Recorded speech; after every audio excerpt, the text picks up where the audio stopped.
This is quite a timely discussion because it's actually a year ago this week that we had the federal election and those polling results that really didn't accord with what happened in reality. I guess what we're trying to find out is we're trying to answer those still unresolved questions about why did all the published polls get it wrong and get it wrong over such a long period of time.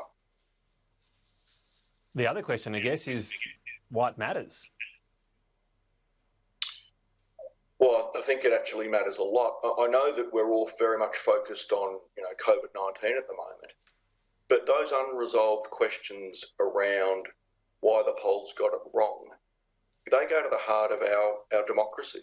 I think, one of the things that polls do, apart from provide, fodder for the media, is they actually give the Australian voting public, or they're supposed to give the Australian voting public, a read on what's happening electorally.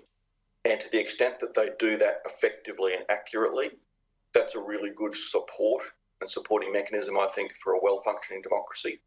But to the extent that they fail to do that, to the extent that the polls give the media and the public through the media an incorrect perception of what's going on in the political landscape, I think that's a really serious and terrible thing for a functioning democracy. Is this an Australian problem or a world one? The US election, no one was anywhere near calling a Donald Trump victory. Brexit, the same way. So is this just perhaps the new way the world sort of works? The old telephone lines don't work as a way of polling and no one's come up with a suitable replacement? Look, I think there's certainly some methodological issues that do need to be examined, and you're quite right in suggesting that it's not purely an Australian issue at all.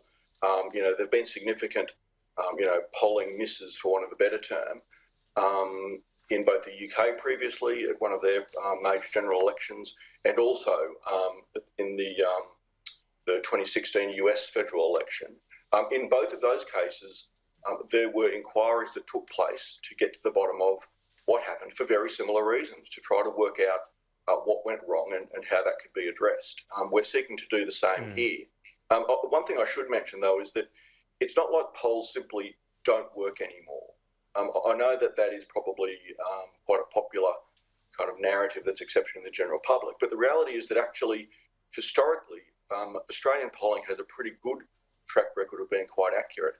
And even though in this last federal election we've had in Australia, all of the published polls called the result the wrong way, they were actually quite close. They came within, a couple of percent generally of the correct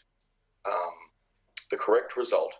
Unfortunately, in political polling in a two-party system, near enough isn't good enough.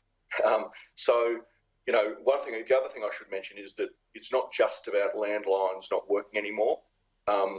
The political polling that's conducted in Australia is quite sophisticated and uses a number of different methodologies, including mobile phone interviewing and online research as well. I think the big issue, though, that the inquiry so far uncovered is that there's actually a very serious lack of disclosure around what the polling companies are doing.